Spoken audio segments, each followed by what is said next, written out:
आउज़ुबिल्लाहिमिनश्शैतानिर्रजीम बिस्मिल्लाहिर्रहमानिर्रहीम। मुअज़्ज़ज़ नाज़रीन, आज हम एक बार फिर प्रोग्राम मईशत और सियासत में जावेद मसूद ताहिर भट्टी। नाज़रीन, हमारे मुल्क में सियासी, माशी और अखलाकी तौर पे जो प्रॉब्लम्स पेश आ रहे हैं, वो एक तो सियासी प्रॉब्लम्स हैं जो बावजूद हैं इलेक्शन के बाद एक गवर्नमेंट चल रही है, उसके ख़िलाफ़ अपोजिशन भी है और वो वहाँ कई प्रॉब्लम्स आए इलेक्शन में धांधली के हवाले से या इलेक्शन सही हुआ या नहीं हुआ इस हवाले से। और कुछ हमारे लीडरशिप की अपने अपने एटीट्यूड्स हैं, सख्त एटीट्यूड्स की वजह से किसी के, और किसी के बहुत ज़्यादा नर्म एटीट्यूड्स की वजह से। फिर हमारी एस्टेब्लिशमेंट का एक अपना रोल है। एस्टेब्लिशमेंट क्या है, क्या वो आप जानते हैं, उसके लिए हमें इस प्रोग्राम में जाने की ज़रूरत नहीं है। तो मौजूदा हालात को देखते हुए अभी पाकिस्तान का टैक्स भी मंजूर हो चुका है माली साल का। उसमें कुछ लोग समझते हैं कि या हुकूमत का कहना ये है कि हमने बहुत लोगों को रिलीफ दिया है, लेकिन जनरली ये व्यू है कि लोगों को कोई रिलीफ नहीं दिया गया, बल्कि और ज़्यादा मुश्किलात में डाला जा रहा है। तो इन सारी चीज़ों पे डिस्कस करने के लिए आज हमने अपने दो दोस्तों को मुद्दों किया है हमारे स्टूडियोज़ में। जनाब आशिक अली राना साहब हैं जो नायब सदर हैं पाकिस्तान टैक्स बार के, एडवोकेट हाई कोर्ट हैं और माशाल्लाह ये इन मामलात पे ख़ास तौर पे पाकिस्तान के माशी मामलात के हवाले से गहरी नज़र रखते हैं। और हमारे दूसरे साथी हैं मियाँ मोहम्मद ज़ाहिद साहब जो जनरल सेक्रेटरी हैं लाहौर टैक्स बार के और एडवोकेट हैं, और इनका भी माशाल्लाह इन फील्ड्स में जो हम इनका जिक्र करते हैं पाकिस्तान की मईशत, टैक्सेशन और माशी हालात के हवाले से, तो बग़ैर हम कुछ वक्त आए कि इनसे डायरेक्ट बराह रास्त करते हैं। जनाब आपसे सर बुनियादी तौर पे मैं, क्योंकि आप एडवोकेट भी हैं और टैक्स के मामलात से आपका ताल्लुक़ है, पाकिस्तान का भी टैक्स हर साल माली साल का टैक्स आता है, अभी ये टैक्स आया, तो इस पे हुकूमत का कहना ये है कि हमने लोगों को रिलीफ दिया जो उनको रिजर्वेशन थी उनके अंदर रहते हुए, लेकिन जनरल पब्लिक इससे मुतमईन इस तरह हो नहीं सकती जो लोग ख़ास तौर पे टैक्स पे करते हैं। टैक्स पेयर की रिस्पेक्ट और टैक्स पेयर को मफादात देना किसी हद तक, वैसे तो हर शहरी की जिम्मेदारी है कि वो मुल्क के लिए कोशिश कर दे, मुल्क के वसाइल को देखते हुए जो भी मदद हो सकती है अपने दूसरे भाइयों की, साथियों की, वो टैक्स के हवाले से होती है ताकि गवर्नमेंट स्कूल बना सके, हॉस्पिटल्स बना सके, लोगों को फैसिलिटेट कर सके। तो आप क्या समझते हैं कि मौजूदा बजट में कोई फैसिलिटीज़ दी गई हैं जो काबिल ज़िक्र हैं और जिनका बराह रास्त फ़ायदा आवाम को पहुँचेगा? जैसे हमारा प्रोग्राम है मुआशत और आवाम के साथ, उस पर यह है कि जो हमारे मुआशी जो हमारा बजट जब बनाया जाता है, इस पर यह होता है कि इसमें स्टेक होल्डर्स जो इस इकॉनमी के हवाले से जो एक्सपीरियंस लोग हैं डिफरेंट कम्युनिटीज़ के अंदर, डिफरेंट सेक्टर्स के अंदर, उनको साथ शामिल नहीं किया जाता। इससे हर साल इनका ये जो लेक ऑफ जो है इंटरेस्ट रहता है। इस वजह से क्या होता है कि हम बजट तो बना देते हैं, आया कि ये बजट जो है वो IMF के इंपोर्टेड किया हुआ बजट होता है, हम उसको मनोन इम्प्लीमेंट कर देते हैं, हम ग्राउंड रियलिटी में नहीं जाते। ग्राउंड रियलिटी ये है कि हमने देखते हैं कि किस इंडस्ट्री के अंदर इन्फ्लेशन कैसे है, इसको सेक्टोरियल हम इसको डिवाइड करें और इसको बजट को इस तरह करें जैसे अब खाने पीने की अशिया हैं, लोगों की ज़रूरियात को मद्देनज़र का दूध है और उस तरह की और लोगों की चीज़ें, उन चीज़ों पे अद्वियात पे हम टैक्स लगा देते हैं ताकि ये बोझ जो है आम आवाम पे पड़े। देखिए बजट पे आम आवाम पिस रही है, बिजली महंगी हुई, ठीक है, उसके बाद हमारी गैस महंगी है, लोड शेडिंग भी है, अद्वियात महंगी हो गई हैं, इस तरह की चीज़ें पे आवाम, देखिए बजट कभी आवाम दोस्त नहीं होता। जब बजट आता है उसमें ज़ाहिर है कि हर साल जैसे इन्फ्लेशन रेट बढ़ता है, इस पर टैक्सेस के रेट भी बढ़ते हैं, हुकूमतों के अखराजात भी होते हैं, मामलात भी होते हैं। हमने हमारी हुकूमतों में हम टैक्स पे नहीं जाते, हम देखते हैं हमारी हुकूमतों ने अपने जो अखराजात है उस पर कितना कट लगाया है, उस पर उन्होंने अपने अखराजात को कितना रिड्यूस किया है, आया कि उन्होंने अपने शाही अखराजात को कम किया कि नहीं किया। बेसिकली क्या होता ही है कि हम ये कहते हैं जो एग्जिस्टिंग टैक्स पेयर है उस पर बोझ ना डालें, उसको थोड़ा रिलीज़ करें, उसको रिलैक्स करें, ताकि जो ऑलरेडी टैक्स नेट में है हम उन्हीं को निचोड़ रहे होते हैं। अब भी जो बजट आया उसमें भी वही पॉलिसीज़ हैं। बहरहाल हमने अपनी बार कौंसल्स के ज़रिए कई दफ़ा ने कहा जी ब्रॉडनिंग ऑफ टैक्स बेस की तरफ जाएँ और लोगों को ज़्यादा टैक्स नेट में लेके आएँ, ताकि ये बजट में देखें हमारे 25 करोड़ आबादी में अभी भी 4 मिलियन टैक्स पेयर्स हैं, वो रेशो वैसे ही बहुत कम है। हर बंदा मोबाइल पे भी टैक्स देता है, बिजली के बिल पे भी, गैस के बिल, वो तो हर बंदा गरीब हो अमीर हो सब देता है। अब हमारा जो जिद्दत है मुल्क कंट्रीज़ के अंदर, हर बंदा अपना ज़िम्मेदार शहरी होने के नाते टैक्स रिटर्न्स भी फाइल करे, फाइलर वही होगा। अब इन्होंने अच्छी कुछ शराइत इस बजट में है कि इन्होंने जो इनके नॉन फाइलर्स के रेट्स बढ़ाए हैं, नॉन फाइलर ट्रैवल नहीं कर सकता, नॉन फाइलर्स डिफरेंट जगह में डबल टैक्स देगा। और उनकी सिम ब्लॉक होगी। देखें इसी तरह देखें जब कभी आप किसी आवाम को खुद जिम्मेदारी शहरी होने के नाते टैक्स रिटर्न नहीं फाइल कर रहे, तो गवर्नमेंट तो करेगी, उनको लिए सख्ती तो करनी पड़ेगी, सख्ती तो वहाँ करेंगे, तो ताकि लोग अपना गोशवारा है अपनी रिटर्न इन टाइम जमा करवाएं या अपने रिटर्न को डिक्लेयर करें। आपकी बात बिल्कुल बजा है कि लोग कहते हैं जी हम बिजलों के बिलों में टैक्स दे रहे हैं, हम मोबाइल के लोड कराते हैं तो 90 रुपये टैक्स कट जाता है। देखिए आप अपने उस टैक्स जो डिडक्शन हो रही है उसको एडजस्ट करें, रिटर्न पर फाइल करें अपनी। क्या लोग क्या करते हैं, नॉन फाइलर हो, एक दुकानदार, देखिए वो एक प्रैक्टिकल इशू है। वो FBR के अगर बंदा अपने रिटर्न कोई देता है वही ऑडिट में आता है, वो 161 भी उसे करना पड़ता है, ऑडिट देना पड़ता है। तो आप चाहते हैं कि जो नहीं फाइल कर रहा वो भी बेचारा इसी मुसीबत में फंस जाए। ये इशू है, एक प्रैक्टिकल इशू है। इसमें हम ये नहीं कहते कि जो बंदा रिटर्न देगा ज़रूरी है कि उसका केस ऑडिट में आ जाना है।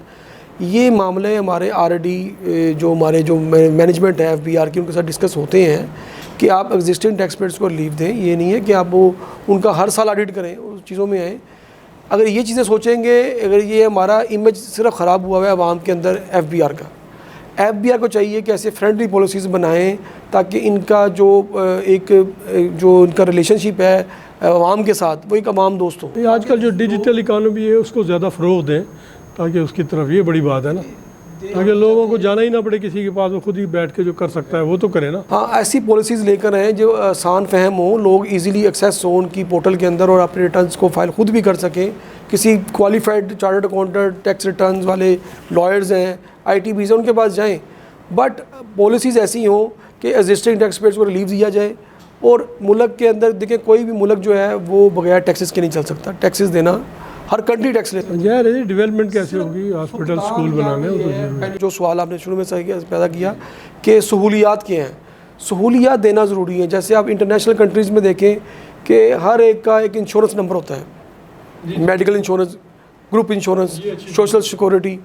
तो उनको जब हम ये पता होगा कि भाई उसका ये कार्ड बनेगा, हेल्थ कार्ड उसका बनेगा, एजुकेशन कार्ड उसका बनेगा, जो बंदा टैक्स देगा उसको बेनिफिट्स होंगे। वो जो टैक्स कार्ड है वो फैसिलिटेशन कार्ड हो मुख्तलिफ जगहों पे। ठीक, जब से पाकिस्तान बना है, जब से हमारा ये एक्ट ऑर्डिनेंस था इनकम टैक्स, तब से हमारा सहूलियात का कोई सेक्शन ही नहीं है। दरमियान में दिए उन्होंने कभी, जैसे कार्ड का सिस्टम शुरू किया था, टैक्स कार्ड होता था, है ना सर।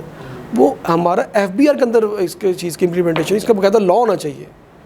हर साल इसके अंदर बजट में ये दिया जाए कि जो टैक्स पेयर्स हैं हम उनको क्या सहूलियत दे रहे हैं, हम उनको बेनिफिट्स का दे रहे हैं। कि बेनिफिट्स और चीज़ है, और हम जो फैसिलिटेट कर रहे हैं रिटर्न फाइलिंग के वाले से या जो प्रोसीजर वर्क, को एक सेपरेट थिंग है। हम ये कह रहे हैं कि टैक्स पेयर्स क्यों टैक्स नेट में आए, उसको कुछ सहूलत देनी है ना। हमने कहना अभी एक गवर्नमेंट स्कूल है, उसकी एजुकेशन इतनी अच्छी है कि इसमें उन्हीं के बच्चे पढ़ेंगे जो मतलब टैक्स पेयर्स होगा।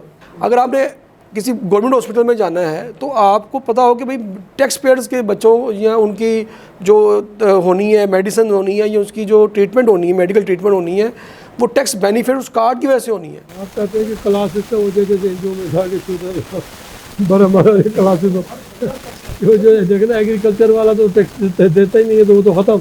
वो एजुकेशन से भी किया, हेल्थ से भी किया, आपके इस उसूल पे चलेंगे। आते हैं जब हम हमारे जैसे लोगों को, बार कौंसल से आप लोगों को, स्टेक होल्डर्स को, जब आप बजट की मीटिंग में शामिल ही नहीं करेंगे, हमसे ले लेते हैं बजट प्रपोजल, लेकिन हमारी प्रपोजल हर दफ़ा शामिल होता है कि आप एग्रीकल्चर से इतना टैक्स ले सकते हैं, आप क्यों नहीं लगाते। आप वाटर रिजर्वेशन बनाएं, आप मुल्क के अंदर वाटर रिजर्वेशन बनाएं, सोलर को और सस्ता करें, सोलर सस्ता करें। आप अपनी जो हमारी मादनियात हैं, हमारी जो मिनरल्स ऐसी जगह हैं, उनको हम क्यों नहीं, हम टूरिस्ट को फ़रोग़ क्यों नहीं देते अपने कंट्री के अंदर। ये पॉजिटिव प्रपोजल है, इसका सर टैक्स से नहीं, ये ओवरऑल गवर्नमेंट की पॉलिसी से है, तो वो भी होना चाहिए। जी, अब आपकी तरफ जाते, फिर आते हैं आपके पास। जी सर, आप क्या फरमाते हैं इस पर? सर मैं थोड़ा सा इसको जो स्टार्ट करूँगा, मैं थोड़ा फैक्ट से करूँगा, क्योंकि हमारी जो फील्ड है वो टैक्सेशन की है। तो उसमें जो ओवरऑल हमारी GDP है, उसमें जो GDP टू टैक्स रेशियो है, टैक्स टू GDP रेशियो, वो सिर्फ 10% है। मतलब जितना हमारी कलेक्शन हो रही है उसमें 10% पार्ट जो है वो टैक्सेशन सिस्टम से आ रहा है, बाकी अदर सोर्सेज हैं। इसी तरह टैक्स में भी जो 10% आ रहा है उसमें 55% आपका जो रेवेन्यू कलेक्शन है वो इनडायरेक्ट टैक्सेस से है। इनडायरेक्ट टैक्सेस क्या है जी? सेल टैक्स है लेट से। अब इनडायरेक्ट टैक्सेस का कंट्रीब्यूशन क्यों है कि वो हर बंदे पे इम्पोज किया जाता है। कि आपने इतने % टैक्स लगाना ही लगाना है, और वो ना मैन्युफैक्चरर को उसका कोई इफ़ेक्ट आना है, ना उसका किसी रिटेलर को, होलसेलर को आना है, वो आना है एंड कंज्यूमर को। कि जब आपने टैक्स लगाया अल्टीमेटली तो वो पे कर रहा है एंड कंज्यूमर, तो इसीलिए उसकी कलेक्शन भी ज़्यादा है। डायरेक्ट टैक्सेस तो लगना है मेरी सैलरी पे, मेरे बिज़नेस पे, उसकी कलेक्शन हमारे पास अनफॉर्चुनेटली 45% है सिर्फ। 55% इनडायरेक्ट टैक्सेस में है, और उसमें इसीलिए है कि वहाँ इन्फ्लेशन में पिस रही है कि जो भी चीज़ है उस पर जब 18% हर बंदे को पे करना है, रिगार्डलेस कि वो टैक्सेबल एक्टिविटी कर रहा है वो नहीं कर रहा, वो उसकी इनकम टैक्स नेट में आती है या नहीं आती। अब मिसाल के तौर पे आप चाय की पत्ती ले लेते हैं, अब एक गरीब बंदे के लिए भी वही टैक्स है, एक अमीर बंदे के लिए भी वही टैक्स है, उसमें कोई डिफ्रेंशिएट नहीं हम कर सकते। एंड कंज्यूमर ने वो पे करना ही करना है, इसलिए उसकी कलेक्शन ज़्यादा है और हम उसी पे रिलाय कर रहे हैं। डायरेक्ट टैक्स को, या जिस तरह राना साहब ने बात की ब्रॉडनिंग ऑफ टैक्स बेस की, ये हमारे लिए बहुत ज़रूरी है। हम बार के प्लेटफॉर्म से इनको बड़ी दफ़ा सुजेस्ट कर चुके हैं कि आप जो एग्जिस्टिंग टैक्स पेयर का खून पहले निचोड़ते थे, अब तो हम कहते हैं उनकी हड्डियों से गोदा निकालने की बजाय ना उन्हीं को बार बार पिंच किए जाएंगे। उससे बेहतर है कि आप टैक्स पेयर की तादाद बढ़ाएं, उसमें थोड़ा सा उनको रिलीफ भी दें ताकि ओवरऑल मुल्क की जो इकोनॉमी है वो बेहतर हो सके। जैसे उन्होंने फाइलर के सिलसिले में कहा गया, फाइलर को ये बेनिफिट होगा। दूसरी बात राना साहब से मैं इत्तेफाक करूंगा कि जो कोई भी पॉलिसी है ना सर, जब तक आप उसमें स्टेक होल्डर्स को, स्टेक होल्डर कौन है जिनके लिए आप कोई काम करना चाह रहे हैं, लेट से आप जो जितनी हमारी ट्रेड यूनियन है, चैम्बर ऑफ कॉमर्स हैं, आपकी टैक्स बार्स हैं, इनको जब तक आप नहीं लेते, एतमाद में नहीं लेते, और कोई पॉलिसी बनाते वक्त इनसे आप सुजेशन नहीं लेते, लेते तो हैं किसी हद तक, सिर्फ डॉक्यूमेंट की हद तक है, इम्प्लीमेंटेशन की हद तक नहीं है। देखें, मैं एक बार चला रहा हूँ, या आप एक चैम्बर ऑफ कॉमर्स के सदर हैं, आप चला रहे हैं, एक सिस्टम चला रहे हैं, आपको पता है कि ट्रेड यूनियंस के मसाइल क्या हैं, मुझे पता है टैक्स पेयर्स के मसाइल क्या हैं। जब तक कोई पॉलिसी में मेरी इनपुट लेके आप उसको इम्प्लीमेंट नहीं करेंगे, तब तक वो बजट मेरे लिए फ्रेंडली हो ही नहीं सकता। हमारे मुल्क का सबसे जो बड़ा अलमिया वो ये है कि कोई भी पॉलिसी हमारी यूनिफॉर्म नहीं है। कोई ऐसी पॉलिसी नहीं है जो हमारी 20-25 साल के टारगेट के लिए चले कि हम कहें कि आज मैं बिज़नेस स्टार्ट कर रहा हूँ, मैं अपनी कंपटीशन मैं अपनी कंपटीशन करता हूँ कि यार मैं इस तरह से इस बिज़नेस को लेके चलना है। मुझे पता चलेगा कि अगर 25 साल के लिए यही पॉलिसी चलनी है तो मैं उस बिज़नेस को बड़े अच्छे तरीके से रन कर सकूँगा। अब मैं इनसिक्योर हूँ कि मैं आज बिज़नेस स्टार्ट करूँगा, अगली हुकूमत आएगी या अगला साल आएगा, ये पॉलिसी चेंज होनी है ड्यूरिंग द ईयर 3 दफ़ा मेरा बिजनेस ही टेक ओवर कर लिया जाएगा, खतरा भी होगा। वो जब तक इनसिक्योरिटी बिजनेसमैन को होगी तब तक आपके जो बिज़नेस इंडस्ट्री है वो फ्लरिश नहीं कर पाएगी। इसी तरह जब तक आप किसी मुल्क में जो एक्सपोर्टर्स हैं वो एक रीढ़ की हड्डी हैं, ठीक है, उन्होंने ही फॉरेन रिज़र्व लाना है, उनकी वजह से ही आपका फॉरेन रिज़र्व बढ़ना है और उनकी वजह से ही डेवलपमेंट होनी है। जब तक आप एक्सपोर्टर्स को फैसिलिटेट नहीं करते इन रियल टर्म्स, आप किसी भी डेवलप्ड कंट्रीज़ की मिसाल ले लें, लेट से मैं चाइना की एक मिसाल दे देता हूँ आपको, वहाँ पे आप आज जाके उनसे कहें कि मैं इंडस्ट्री लगाना चाह रहा हूँ, मेरे पास इतनी इन्वेस्टमेंट है, वो आपको बिजली फ्री, आपको इंडस्ट्री के लिए जगह फ्री और 10 साल के लिए आपकी टैक्सेशन फ्री करेंगे, आपको इतना सपोर्ट करेंगे कि आपका दिल करेगा कि मैं यहाँ बैठ के एक्सपोर्ट करूँ।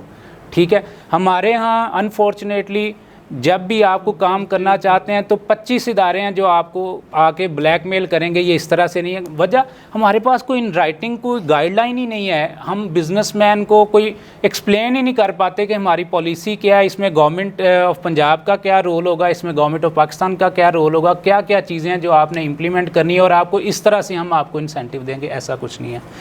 इसी तरह अब ये जो बजट की बात कर लेते हैं, बजट में सर कोई भी चीज़ मेरी नज़र में ऐसी नहीं है जिससे एक कॉमन मैन, हम बिज़नेसमैन को भी छोड़ देते हैं, देखें हमारा जी एग्जैक्टली बिज़नेसमैन ने तो सर अपना कोई ना कोई मामला करके रेट बढ़ा के उसने अपना प्रॉफिट रेट वही रखना है।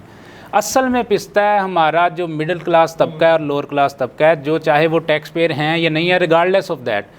बजट में कोई भी चीज़ ऐसी नहीं थी कि जिसमें बंदा कह सके कि कॉमन मैन जो एक टैक्स पेयर है उसको कोई उसमें फ़ायदा होगा, ऐसा कुछ भी नहीं आया। बल्कि सैलरी के ऊपर भी अगर सैलरी लेट से इन्होंने बढ़ाई भी है तो उसके ऊपर टैक्सेशन रेट भी बढ़ा दिए। वो बढ़ाई इस तरह से हैं टेक्निकली कि जहाँ लेट से वो 4 लाख से 8 लाख तक एग्जाम्प्ट थी, उसको स्लैब को, उसकी मैक्सिमम स्लैब को कम कर दिया गया। इस तरह बिज़नेस में डायरेक्टली रेट्स को बढ़ा दिया गया। रियल स्टेट सेक्टर हमारा ठीक है, किसी हद तक वो इश्यूज़ हैं उसमें कि वो हाइक की हुई है उन्होंने हर चीज़ की प्राइस, लेकिन अल्टीमेटली रियल स्टेट सेक्टर के साथ सर आपके कुछ 10 सेक्टर्स जुड़े होते हैं। उसमें सरिये का स्टील सेक्टर भी है, उसमें सीमेंट का भी है, उसमें आपकी लेबर भी है, इंजीनियरिंग भी है, क्रश वाले भी हैं, सारे लोग हैं। उस सेक्टर को बिल्कुल एक साइड पे कर दिया गया कि बिल्कुल ही उसमें हर तरह से सख्ती कर दी गई। बल्कि अब जो 1 जुलाई 2024 के बाद आप प्रॉपर्टी आप जेन्युइन बायर हैं और आप अपने लिए भी ख़रीद रहे हैं अगर लेट से, और आपको किसी वजह से वो सेल करनी पड़ जाती है और आपने 1 जुलाई 2024 के बाद अगर वो ख़रीदी है तो आपके ऊपर 15% फ्लैट रेट है कि आपने गेन टैक्स पे करना है अगर आप फाइलर हैं तो। और वो 15% सर ह्यूज अमाउंट, इतनी टैक्सेशन पहले ठीक होता था 3, 4, 5, 6% with in number of years कि आपने जितने साल बाद सेल करें, एक रैशनल तरीका था। अब उसको उठा के सीधा 15% पे लेके जाना, ये भी मैं तो कहूँगा एक नॉनसेंस है। आप रेवेन्यू कलेक्शन ईजी तरीके से करना चाहते हैं, आप मेहनत नहीं करना चाहते, आपका डिपार्टमेंट सर FBR मेहनत नहीं करना चाहता। हम वो तरीका ढूंढते हैं जिसमें हमें पैसे बस ईजीली आ जाएँ। मसलन आप कहेंगे जी 161 का मैंने ऑडिट करना है, ठीक है, उसमें आपने नहीं देखना किस पार्टी से मैंने विदहेल्ड करना था, किससे नहीं था करना, कहाँ बनता था, कहाँ नहीं था बनता। हज़ारों ऑर्डर हैं सर आपके ट्रिब्यूनल में भी इस तरह से पड़े हुए हैं। इसमें कोर्ट्स की, हायर कोर्ट्स की भी जजमेंट है कि ऑफिसर ने उस ट्रांजैक्शंस को आइडेंटिफाई करना है। सर हम नहीं करते, FBR नहीं करता आइडेंटिफाई, वो सिंपली एक सीधा फ्लैट रेट लगा दिया जी 10% आपका हो गया जी, इतना आपका टैक्सेशन सिस्टम है। इस तरह से टैक्स का सिस्टम चल रहा है। हम मेहनत, कोई भी ऑफिसर भी मेहनत नहीं करना चाहता सर। ईजी तरीके से जो पेमेंट आ सकती है हम चाहते हैं बस इस पे टैक्स लगाओ। जब तक आपका टैक्स पेयर सर जो मेन आपको टैक्स पे कर रहा है वो आपके लिए एक कस्टमर की तरह है, एक क्लाइंट की तरह, और कभी भी बिजनेसमैन नहीं चाहता मेरा क्लाइंट ख़राब हो। सर जब तक आप उसको एतमाद में नहीं लेंगे, उसको खुश नहीं करेंगे, तब तक आपका सिस्टम बेहतर नहीं हो सकेगा। जी हम आते हैं, दोबारा आते हैं आपने तो ज़रा वक्फा लिया जा रहा है। जी नाज़रीन प्लीज़ स्टे विद अस, वक्फे के बाद फिर आ जाए। जी वेलकम बैक नाज़रीन, एक बार फिर प्रोग्राम मईशत और सियासत में। तो हम वहीं से स्टार्ट करते हैं जहाँ कंटिन्यू। सर इसमें एक और आपकी ज़िंदगी का एक्सपोजर है। मैंने भी first time in my life देखा है कि प्रॉपर्टी के ऊपर FED लगा दी गई है। प्रॉपर्टी जब आपने परचेज़ करनी है तो आपको 5% FED, कभी नहीं ऐसा होगा कि FED प्रॉपर्टी की, प्लॉट की ट्रांसफ़र के ऊपर भी लगा दी जाए, वो भी लगा दी। सीमेंट की प्राइसेस को, उसके FED बढ़ा दी गई, उसकी प्राइसेस इंक्रीज़ होगी। सरिये का, अब मैं एक छोटी सी मिसाल देता हूँ इसमें, मैं आपको बता दूं कि सरिये के ऊपर इन्होंने जो इनपुट था उसका, उसमें काफ़ी फ्रेकिंग इनवाइसेस का इशू चल रहा था। उसको इन्होंने उसका इनपुट एग्जेम्प्ट कर दिया, उसको 6 शेड्यूल में ले गए 0 रेटिंग में। उसकी एग्जेम्पशन से अब क्या होगा कि आपके पास इनपुट टैक्स अवेलेबल नहीं है। आपने जब सरिया सेल करना है, फ्लैट 18% आपने रेट लगाना है। अब वो 18% उसने अपने पल्ले से नहीं देना मैन्युफैक्चरर ने, उसने अल्टीमेटली कंज्यूमर से चार्ज करना है उसको। सर उसमें पहले तो ये जैसे तैसे भी इनपुट के साथ एडजस्ट करके वो अपनी कॉस्ट को इफेक्टिव रख रहे थे। अब जो मार्केट सर, अब ये जुलाई से ऑनवर्ड चलनी है सर, ये सरिये के रेट में कम से कम को 20% उसकी प्राइस में इजाफा करना है इन्होंने, हो जाना है। इसकी वजह से जो मार्केट में रियल उसकी प्राइस है वो को 20% तक बढ़ जाएगी। इसी तरह अब जो इन्होंने बजट दिया, इसमें बकौल इनके, इसमें जो हमारी GDP है वो ग्रोथ, उसकी GDP ग्रोथ जो है तकरीबन 1.8% होगी। अल्लाह करे ऐसा हो जाए। अगर ये 1.8% होती है तो ये मुल्क के लिए एक अच्छी चीज़ है। इसी तरह सर SRO 350 के हवाले से, अपील सिस्टम के हवाले से जो चेंजेस आई हैं, उन्होंने जो टैक्स पेयर्स हैं सर उनको पीस के रख दिया। मेरा लेजिटिमेट इनपुट है, मैं क्लेम करना चाहता हूँ, मेरी रिटर्न लॉक कर देते हैं। जब मेरा पीरियड पूरा होता है मैं वो क्लेम नहीं कर पाता। हमने बारहा इस प्रोग्राम के तवज्जुह से भी मैं बताता चलूँ, हमने बारहा बोर्ड को भी लिखा, मेंबर से मीटिंग भी की। हर बंदे को ये बताया कि ये जेन्युइन इश्यूज़ हैं, आप बिल्कुल ब्लाइंड होके पॉलिसी ना बनाएं, कम से कम आप इसमें देखें कि प्रैक्टिकल हर्डल्स क्या हैं। आपकी रिटर्न रुक गई हैं, मेरी रिटर्न अगर नहीं गई तो मेरे सब्सिक्वेंट 100 बायर है ना, वो 100 की रुक गई हुई है सर। ये एक बड़ा इशू चल रहा है इस बजट के आने के बाद और टैक्स लॉ अमेंडमेंट और ये SRO 350 आने के बाद, कि कोई भी चीज़ ऐसी नहीं है कि जिसमें बंदा कि मैं मेंटली पीस में हूँ, मैं बिज़नेस करूँगा तो मुझे कोई टेंशन नहीं है। इसी तरह मैं थोड़ा सा कंपैरिजन लिखा है जो पास्ट 2 ईयर्स की इन्फ्लेशन के हवाले से, और मैं ये भी बताता चलूँ 2 साल पहले भी जो हमारा बेसिक थ्रेशोल्ड था वो 50,000 रुपये पर मंथ था, जिस पे एग्जेम्पशन थी कि आपने इनकम टैक्स पे नहीं करना, मतलब साल का आपका 6 लाख रुपये। आज भी वो 2 साल बाद भी 6 लाख रुपये आई है। अब उसमें लेकिन हमारी इन्फ्लेशन किधर से किधर गई सर। इन्फ्लेशन रेट हमारा 2022 में 12.1% था, 2024 में हमारा 24.5% है, ऑलमोस्ट ये डबल हो गया सर। इसी तरह अगर आप लेट से डॉलर की प्राइस कंपेयर कर लें तो 184 रुपये से डॉलर हमारा चला गया 280 रुपये पे सर। पेट्रोल हमारा 150 से चला गया 275 रुपये पे सर।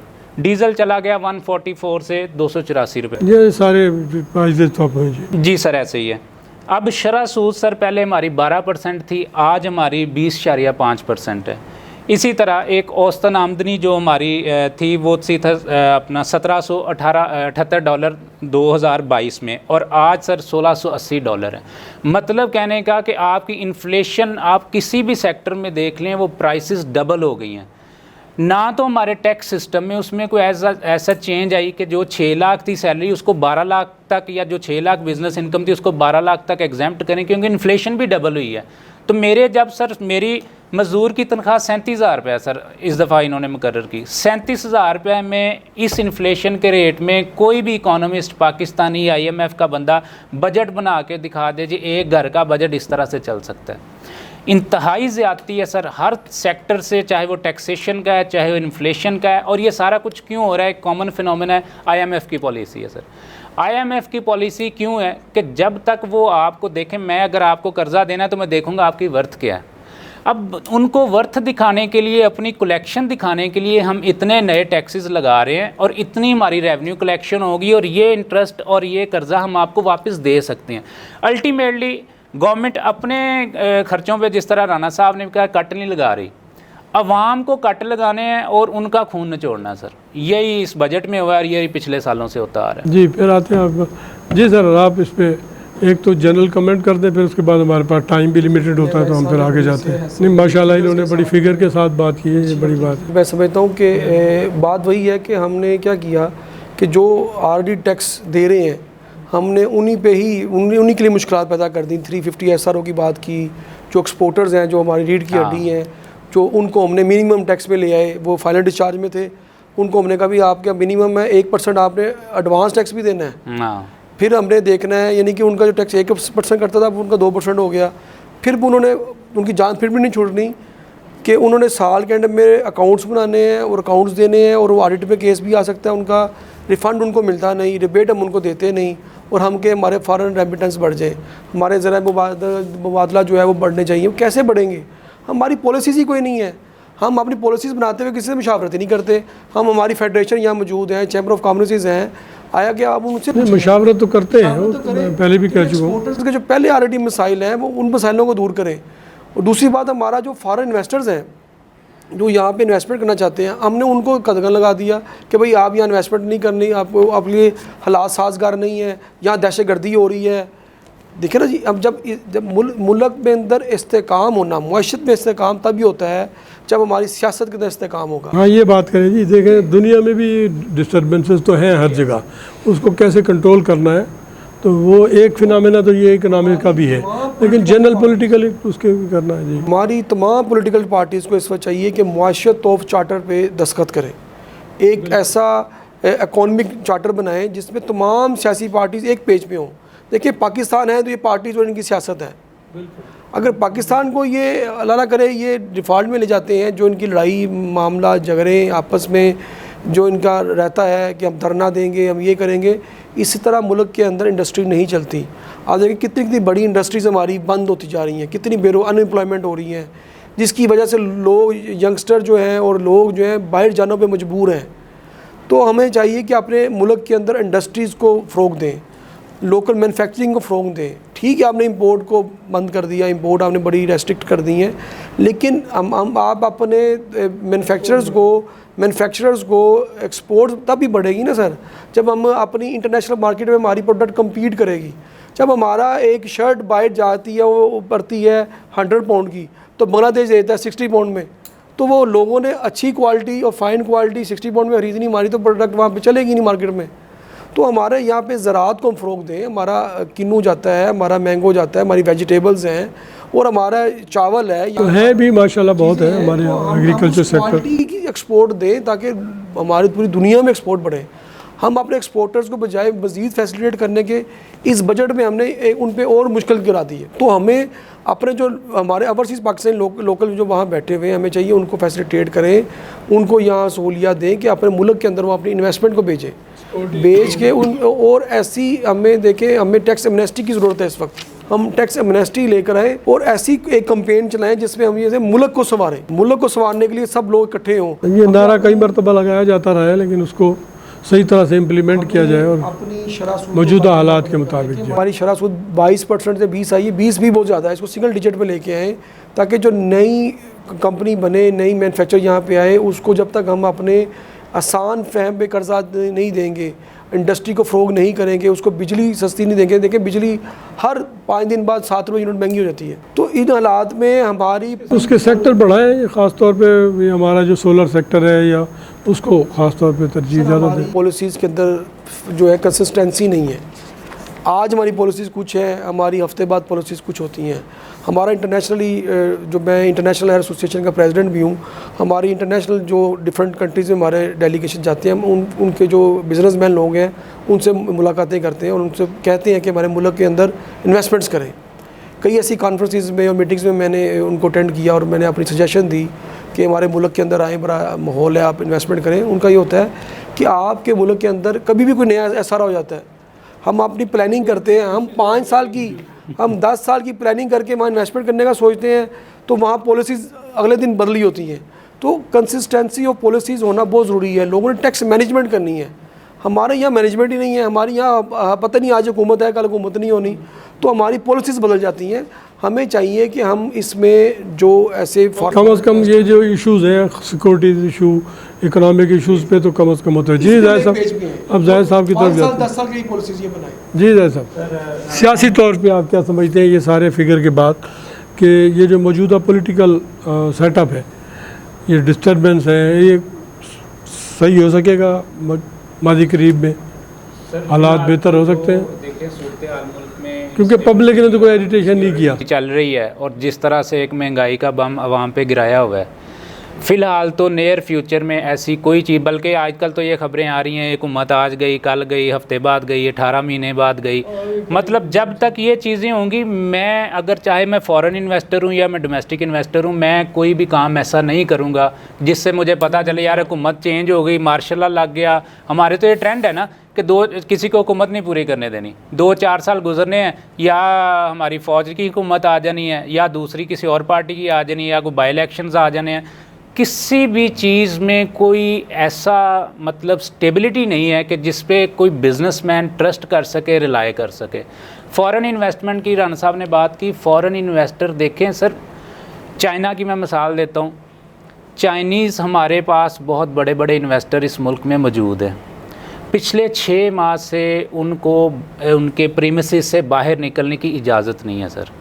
अब आपने उनको तकरीबन डिटेन करके रखा हुआ है, वो बिलियनर्स के ओनर हैं और आपने उनको डिटेन कर दिया उनके फैक्ट्री के प्रेमिसेस में, उनके घर के प्रेमिसेस में, कि जब तक आपके पास बुलेट प्रूफ गाड़ी नहीं होगी, सिक्योरिटी इश्यूज़ हैं। भाई सिक्योरिटी इश्यूज़ हैं तो हमारा मसला है, हमारे मुल्क का मसला है, हमने उनको सिक्योरिटी प्रोवाइड करनी है।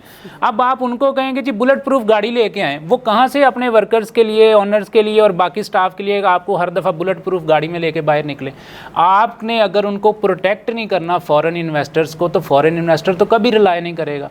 डोमेस्टिक इन्वेस्टर्स का भी यही सीन है कि जब तक उसको नज़र नहीं आएगा कि कोई पॉलिसी है, ये आज से लेके 25 साल तक ये ऐसे ही चलनी है, रिगार्डलेस कि वो गवर्नमेंट किसी भी इदारे की हो, किसी भी अपना पार्टी की हो, कोई भी आ जाए, ये पॉलिसी नहीं चेंज होगी।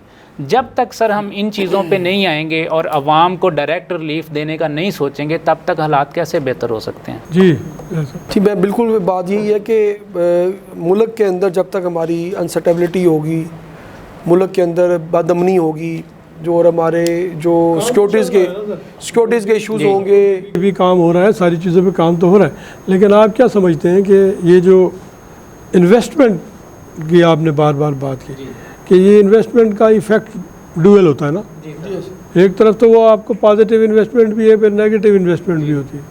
जो बाहर से आके इन्वेस्ट करता है वो अपने बेनिफिट देखना चाहता है, अपने मुल्क के भी उसने बेनिफिट देखने हैं, कोई पॉलिटिकल इन्फ्लुएंसेस भी होंगे उसके, तो ये सारी चीज़ें अंडर कंसिडरेशन होती है ना, तो इसको कैसे काउंटर कैसे किया जाए? देखिए सर, इस पर ये है कि जो हमारी इन्वेस्टमेंट्स है, जब तक हम किसी इन्वेस्टर, चाहे वो लोकल इन्वेस्टर है चाहे वो फॉरेन इन्वेस्टमेंट है, नहीं, मैं इस हवाले से बात करें सिक्योरिटी इश्यूज़ के हवाले से। लेकिन अब ये कहा जा रहा है कि अफगानिस्तान से इंटरफेरेंस हो रहा है, कोई कहता है जी ईरान से हो रहा है, कोई कहता है जी चाहे ऊपर रशिया से हो रहा है। सर देखिए, जब हमने अफ़गान बॉर्डर ट्रेड रोकी, हमारा डॉलर तब से स्टेबल हो गया था, बल्कि नीचे काफ़ी हद तक प्राइस उसकी आई है। तो जब हम अपने मुल्क के अंदर इस तरह के जो बॉर्डर्स के इश्यूज़ हैं, इस पर कंट्रोल करेंगे। देखिए, जो हमारे मुल्क में है वीज़ा लेके है, हम किसी मुल्क में जाते हैं वीज़ा लेके जाते हैं, तो ये मैं समझता हूँ फ़ौज का बड़ा अच्छा इक़दाम है कि उन्होंने ये जो गैर कानूनी ट्रेड थी और डॉलर्स की जो ट्रेड थी उसको रोका, और इससे हमारे मुल्क के अंदर डॉलर्स की प्राइस कंट्रोल हुई। देखिए, डॉलर जब महंगा होता है, हमारा जो IMF को कर्जा देना या इंटरनेशनल हमारे जो सिक्योरिटीज़ हैं, उस पर हमारा जो इंटरेस्ट रेट बहुत कम इफेक्ट हो, फ़र्क पड़ता है सर। तो इसमें अगर हम ये चीज़ों को कंट्रोल करेंगे, मुल्क के अंदर जो दहशतगर्दी को, हमारे बेशुमार जवान शहीद हो रहे हैं, अल्लाह उनके लिए रहमत करे। हम एक जंग में हैं, हम हालत जंग में हैं, बड़ा इसके लिए स्ट्रगल कर रहे हैं। देखिए, बट हमें चाहिए कि मुआशत को अपने स्ट्रॉन्ग करें। मुआशत के बगैर मुल्क नहीं चल सकता। हमें सहूलियत देनी पड़ेंगी फॉरेन इन्वेस्टर्स को, यहाँ पे हमें उनको साजगार माहौल देना पड़ेगा। जब इन्वेस्टर जो हरासमेंट में होंगे वो कैसे बिज़नेस करेंगे? जब जैसे मियाँ साहब ने कहा वो जो बुलेट प्रूफ गाड़ी के बगैर घर से बाहर ही निकल सकते, तो मैं ये समझता हूँ इन हालात के अंदर कारोबार कैसे करेंगे? वो तो जान सबको प्यारी है। हम अगर बैठ के मुल्कों में जाकर आज़ाद फिरते हैं बगैर पेट्रोल प्रोटोकॉल के, बगैर सिक्योरिटी के, तो यहाँ पे वो लोग क्यों नहीं फिर सकते? ये हमें अपनी इंटेलिजेंसेस को पे है कि उनको कंट्रोल करें, इस तरह के इश्यूज़ को देखें, ताकि इन्वेस्टर्स आके यहाँ कारोबार करें, इवन कि हमारे लोकल बिजनेसमैन को भी हम प्रोटेक्ट करें। हमारी इंटरनेशनल ग्लोबलाइज जो सिचुएशन है वो ऐसी है कि इस पर हमारे साथ साथ जो भी बैठे हैं वो उनके अपने इन्फ्लुएंसेस हैं। तो ये टॉपिक ऐसा है जी, ये चलता रहेगा। बहुत मेहरबानी जनाब आशिक अली रान साहब, बहुत मेहरबानी, आप लोग तशरीफ़ लाए। इंशाअल्लाह आइंदा फिर आपको बुलाएंगे। बड़ी अच्छी आपने रिसर्च भी की है इन टॉपिक्स पे। नाज़रीन, एक बार बहुत शुक्रिया, एक बार फिर आपका शुक्रिया अदा करते हैं कि आपने हमारा ये प्रोग्राम देखा, हमें इसके मुतल्लिक़ राय देते रहे अपनी। आइंदा किसी प्रोग्राम में फिर हाज़िर होते हैं। अल्लाह हाफ़िज़।